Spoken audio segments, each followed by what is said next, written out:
안녕하십니까. 신의균의 국방TV 시큐리티 뉴스입니다. 자, 오늘도 아주 중요한 이 안보 소식 그리고 정치 소식 같이 살펴보도록 하겠습니다. 미국의 항공모함 해리 S. 트루먼 항공모함이 탄도미사일 공격을 받았습니다. 맞을 뻔한 겁니다. 그래서 그 탄도미사일 피하는 과정에서 이 항모에 탑재된 슈퍼원의 전투기가 추락했습니다. 그냥 바닷속으로 들어가서 이제 뭐 건지지도 못하고 끝난 거죠. 그런데 그 탄도미사일 공격을 중국이 개입되어 있다라는 겁니다. 이거 지금 미중 관계가 어떻게 될 것인지, 왜 이런 일이 발생했는지 보도록 하겠고요. 그리고 이재명이 민주당 대통령 후보에 선출된 직후에 여러 가지 행보를 하고 있죠. 굉장히 우려스러운 행보, 그리고 또 너무 뻔한 행보를 하고 있는데, 이제는 종북 세력과 손을 모을, 힘을 모을 이런 작업을 공공연하게 하고 있습니다. 그리고 지금 이 대한민국 대통령제, 제왕적 대통령제가 문제다, 개헌해야 된다 라고 하면서 그 대통령제를 뛰어넘는 총통제로 가려는 이런 정책을 발표하고 있습니다. 이게 도대체 무슨 일입니까? 보도록 하겠습니다. 첫 번째입니다. 당명에는 민주를 쓰고 있지만 정작 민주주의라는 것은 존재하지 않는 더불어민주당이 이번 대선에서 종북 세력과 손을 잡을 준비를 하고 있습니다. 겉으로는 중도 신용을 하면서 뒤로는 대한민국 자유민주주의 체제를 뒤엎으려 했던 통합진보당 세력과 연대하고 있는 이재명. 그가 꿈꾸는 세상이 어떤 것인지 더 많은 국민들이 깨달아야 하겠습니다. 더불어민주당이 4월 30일 본격적인 선거대책위원회 체제로 전환한 뒤 앞서 대선 후보를 낸 진보당과 후보 단일화 협상을 준비하고 있다고 뉴데일리가 4월 29일 보도했습니다. 민주당의 진보당 연대 움직임은 이재명이 민주당 대선 후보로 선출되자마자 국립현충원에서 이승만, 박정희 대통령 묘역을 참배한 것과 완전히 반대되는 행보인데요. 정치권에서는 이재명의 현충원 참배를 중도층 선점을 위한 위장 우클릭이라고 비판하고 있습니다. 민주당은 지난 4월 19일 김재현을 대통령 후보로 선출한 진보당과 물밑 접촉을 진행 중인 것으로 전해졌는데요. 민주당의 이 같은 움직임은 대선에서 2~3% 정도의 표를 가져갈 것으로 예상되는 진보당 후보와 연대해 이재명의 득표율을 최대치로 끌어올리기 위한 포석입니다. 이재명과 김재현 모두 수락연설에서 압도적 승리로 내란 세력을 청산하겠다라고 천명한 바 있는데요.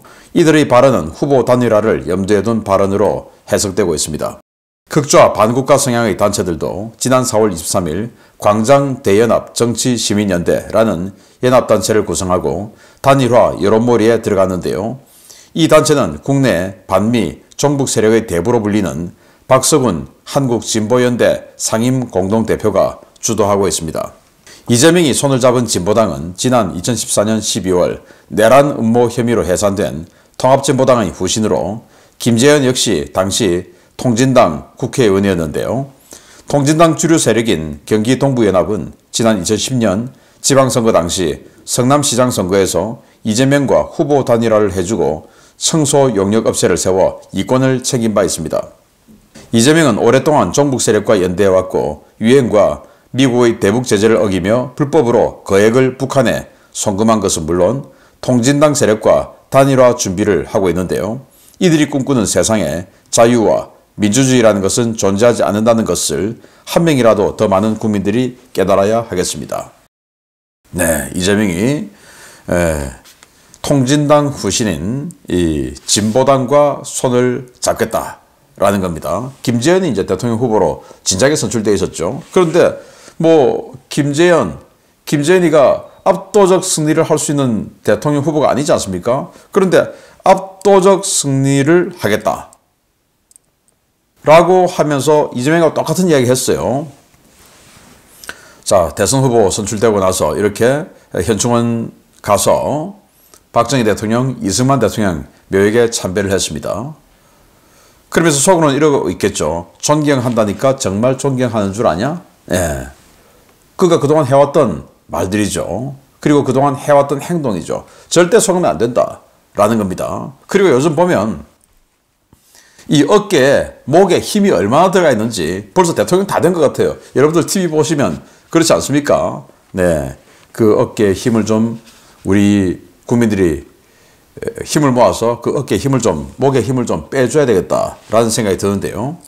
2010년 지방선거에서 성남시장 출마했던 이재명이 김미희하고 후보 단일화를 했습니다. 김미희는 당시 국회의원이었죠.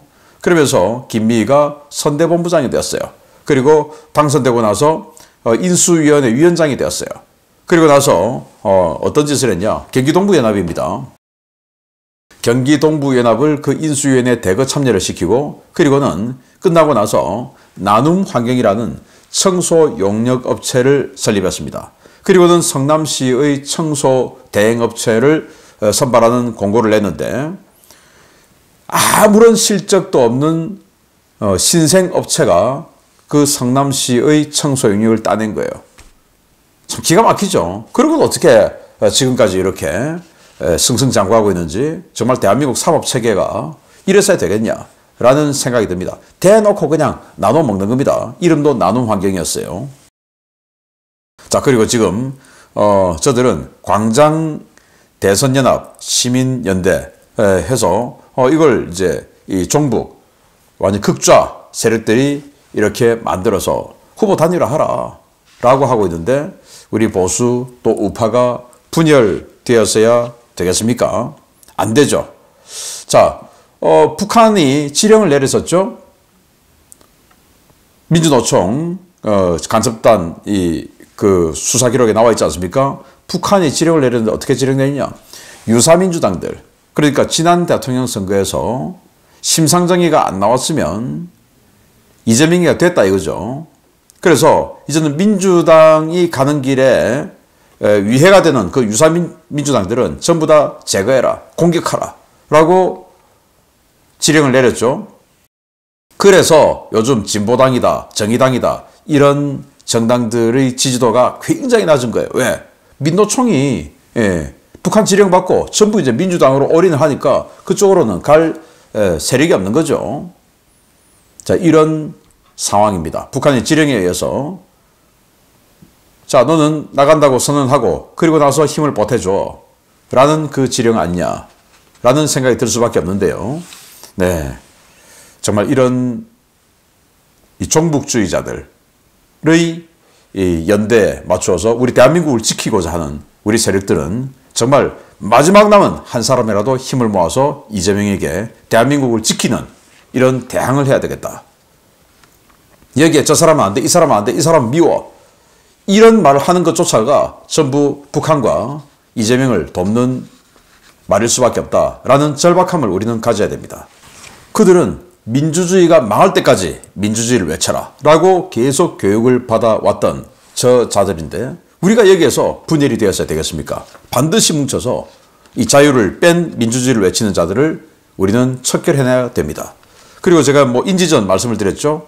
이런 사진들 계속 캡처해서 여기저기 SNS에 퍼날라야 됩니다. 아, 쟤들은 민주주의가 망할 때까지 민주주의를 외치는 위장 민주주의자들이구나 라는 것을 느낄 수 있도록 계속 퍼날라 주었으면 좋겠다라는 말씀을 드리면서요. 다음입니다.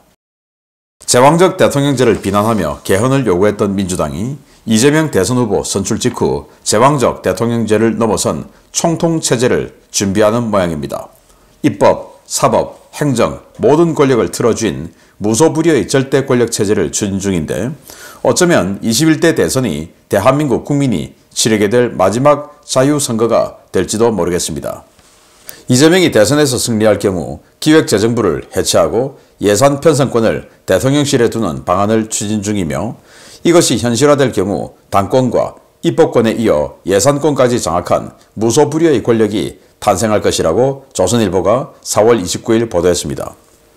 이른바 이재명의 저수지 원천으로 의심을 받아온 지역화폐 예산안을 두고 기재부와 충돌했던 민주당은 이재명이 대선 후보로 확정된 지난 27일 기재부를 해체하고 기능을 분산시키는 정부조직법 개정을 본격적으로 추진하기 시작했습니다. 민주당은 지난 9일 예산 기능을 기획예산처로 이관하고 기존 기재부는 재정경제부로 이름을 바꿔 기능과 역할을 대폭 축소시키는 것을 골자로 하는 정부조직법 개정안을 발의한 바 있는데요. 일명 이재명표 정부조직법 개정안은 아예 예산 편성권을 대통령실로 가져오는 내용을 핵심으로 하고 있습니다. 이재명이 대통령실로 예산 편성권을 가져갈 경우 그의 포퓰리즘 정치가 극대화되는 것은 물론 입법권과 당권, 예산권에 사실상 사법권까지 장악한 전제군주 수준의 절대 권력이 탄생하게 됩니다. 이렇게 되면 이재명은 과거 문재인 정부 시절 운동권 세력의 이권 사업이 집중된 것과는 비교 자체가 불가능할 정도의 권력 기반 강화가 가능해지는데요. 예산 편성권과 입법권을 이용해 자신의 가신 그룹에 이권 사업을 몰아주어 그의 권력에 대한 견제와 비판 자체가 불가능한 사회 구조를 만들 수 있게 됩니다. 이는 이재명이 추구하는 정치체계가 한 사람에게 모든 권력이 집중된 총통체제라는 것을 극명하게 보여주는 것인데요.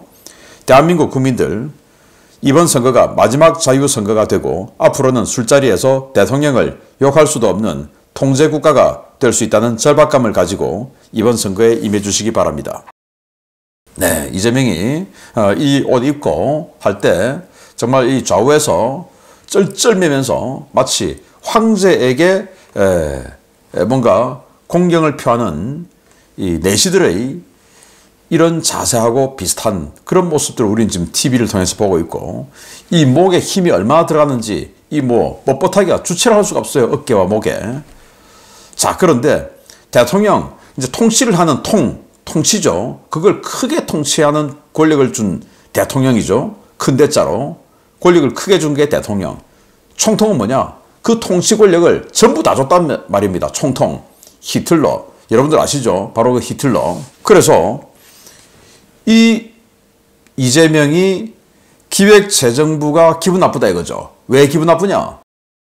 자기가 경기 지역화폐 해서 지역화폐 돈 엄청 몰아줘서 저수지에 물을 어마어마하게 담그려고 했는데 그걸 기획재정부에서 브레이크를 잡고 가니까 야, 이거 앞으로 안 되겠다. 내가 직접 해야 되겠다. 이런 생각이 드는 거죠. 예. 그래서 기획예산처로 따로 예산 부분을 분리해서 대통령실 직속으로 넣겠다 이겁니다. 그러면 앞으로 모든 부처가 대통령실에 가서 우리 내년도 예산 이렇게 짤 거예요. 내년도 예산 이렇게 짤 거예요. 그 조율을 대통령실에 가서 해야 되는 거예요. 완전히 무소불위의 권력을 갖게 되는 대통령실입니다. 인사, 예산, 이게 권력의 핵심 아니겠습니까? 그거 모든 것을 대통령실에서 다 행사하겠다. 뭐 각 부처에 나눠줄 것 없다. 그냥 내가 다 하겠다. 이겁니다.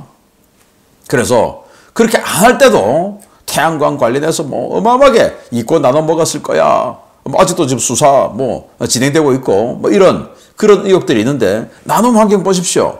청소 빗자루도 한번 안 쓸어본 그 업체 바로 그냥 사업자 등록 내고 사업자 등록 잉크도 안 마른 그 업체를 그냥 성남시 청소 몰아줘 버리지 않습니까? 앞으로 대한민국 어떻게 되겠습니까? 이제 전부 자기네들끼리 다 나눠 먹는 이런 상황 되죠? 야, 예산 더 줘, 저기다가. 쟤들 좀 더 쓰게. 쟤 고생했단 말이야. 예전에 내 라면 끓여준다고 고생했어. 자, 그리고 이제 포퓰리즘 본격적으로 들어가겠죠. 자, 1인당 25만원 줘. 주니까 좋아하잖아. 줘. 자, 25만원 받았어요. 25만원 뭐 받으니까 물가도 좀 올라갔는데, 뭐야, 작년하고 올해하고 물가 다른데 또 25만원? 아니지. 올해는 50만원 줘. 자, 지방선거 있잖아. 50만원 줘야지. 자, 다음에 국회의원 선거. 이 정도면 100만원 줘야지. 100만원 줘. 하고 나서 그 다음에 어떻게 되냐. 이제 줄 돈이 없죠. 그러면 국민들은 이렇게 쓰레기를 뒤져서 생계를 유지해야 되고, 그리고 관제 시위에 나서서 시위에 참석 잘했구나 알았어. 도장 딱 찍고 이렇게 물건 받아가는 배급제, 시위 배급제를 하는 이런 베네수엘라 되는 겁니다. 누가? 바로 지금 20대, 30대, 40대들. 여러분들이 그렇게 되는 겁니다. 우리야 뭐. 예. 그 정도까지는 안 가겠죠, 우리는. 20대, 30대, 40대가. 왜? 앞으로 살 날이 많으니까. 우리는 어차피 지금 은퇴가 다가오고 있으니까. 그렇게까지는 안 가겠죠. 살 날이 많은 사람들이 그렇게 가겠죠. 왜? 자기네들이 그 돈을 다 갚아야 되니까. 갚을 수가 없잖아요. 어떻게 됩니까? 이렇게 되는 겁니다. 그걸 선택하는 거죠. 특히 40대들. 그래서 괴벨스가 이렇게 얘기했습니다. 나는 그들을 동정하지 않는다. 쓰레기 줍고 하는 또 이 당시 2차 대전 때 독일에서 박살나고 있는 그 국민들 동정하지 않는다. 우리는 한 번도 그들에게 강요한 적이 없다. 우리는 한 번도 우리가 할 것을 감추지 않았고. 왜냐? 이 히틀러가 감옥에 있을 때 마인캄프라는 책을 쓰면서 그게 다 적어놨지 않습니까? 인종을 어떻게 다뤄야 되고 그래서 우리 독일 제국이 어떻게 나가야 되고 어떻게 침략해야 되고 다 적어놨어요. 한다고 했어요. 한다고 한 대로 한 거예요. 그 마인캄프라는 책을 보고 독일 국민들이 열광하고 해가지고 찍어준 사람이 히틀러고 그 히틀러가 결국은 2차 대전 일으켜서 독일 국민들이 얼마나 많은 피해를 입었습니까? 그래서 그들은 스스로 우리에게 정권을 위임한 것이다. 이제 지금은 그들이 그 대가를 치르고 있는 것일 뿐이다. 라고 히틀러의 홍보입이라고 할 수 있는 괴벨스가 그렇게 얘기했어요. 자, 요즘 이런 사진들이 돌아다니고 있는데 명틀러다 이거죠. 명틀러. 왜? 총통제를 추구하니까. 히틀러가 총통 아닙니까? 20대, 30대, 40대 여러분. 그리고 대한민국 여성 여러분. 여성이라고 쓰레기 안 뒤져도 될 것 같습니까? 남성이 다 뒤져올 것 같습니까? 천만의 말씀입니다. 여러분들 정말 정신 차려야 됩니다. 그래서 뭐 우리 같은 사람이 이야기하는 거 틀딱질하고 있다 라고 할 것이 아니라 정말 여러분들의 10년 후, 15년 후가 걱정이 되어서 드리는 말씀입니다. 자, 이런 짤들도 여러분들이 좀 퍼서 계속 퍼날라서 20대, 30대, 40대들이 또 여성들이 한번 보고 이럴 수도 있나 라는 경각심을 가질 수 있게 우리의 인지전을 해나가야 된다 라는 말씀 드리면서 세 번째입니다. 중동 상황이 점점 악화되는 모양새입니다. 어제 발생한 미 해군 항공모함에서의 함재기 추락 사고가 예멘 후티 반군의 미사일 공격 때문이었던 것으로 확인되었습니다. 후티의 대함 탄도미사일에 미 해군 항모가 피격될 뻔한 상황이 벌어졌습니다. 4월 28일 오전에 발생한 미 해군 해리 S. 트루먼 항공모함의 함재기 추락 사고는 후티 반군 대함 탄도미사일 공격에 대응하는 과정에서 발생했으며 후티의 미사일이 항모에 근접했다고 CNN이 보도했습니다. 이날 해리 S. 트루먼 항모는 홍해에서 예멘 후티 반군에 대한 공습 임무를 수행하고 있었는데요. 이 과정에서 예멘에서 발사된 대함 탄도미사일 접근 경보를 받고 급격한 회피 기동을 실시했습니다. 문제는 회피 기동이 실시되던 바로 그 시점에 우현 엘리베이터에 FA-18E 수포원의 전투기가 있었다는 점인데요. 항모 급선회로 선체가 기울면서 수포원의 전투기는 연결되어 있던 견인차와 함께 바다로 추락했습니다.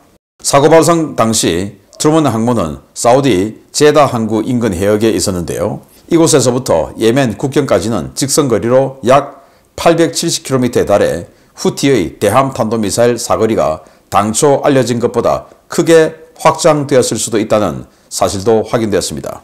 후티가 800km 이상 거리의 미 해군 항모에 대함 탄도미사일을 쐈다는 것은 지난주 미국이 중국 측에 항의한 바와 같이 중국이 위성을 이용해 후티의 표적 정보를 제공했다는 의미인데요. 도대체 중국 어디까지 막 나가려는 것인지 모르겠습니다. 네, 지금 이렇게 되면 미국이 본격적으로 중국에 군사작전을 실행할 수도 있고, 자, 이건 5,000명 이상이 탑승하고 있는 이 항공모함을 진짜 침몰시키려고 했던 그 작전, 그 지시를 중국이 한 거예요. 왜냐? 후티 반군이라고 하는 이 세력은 전투기도 하나도 없고 정찰기도 하나도 없고 뭐 이런 항공 세력이 없는 그런 세력입니다.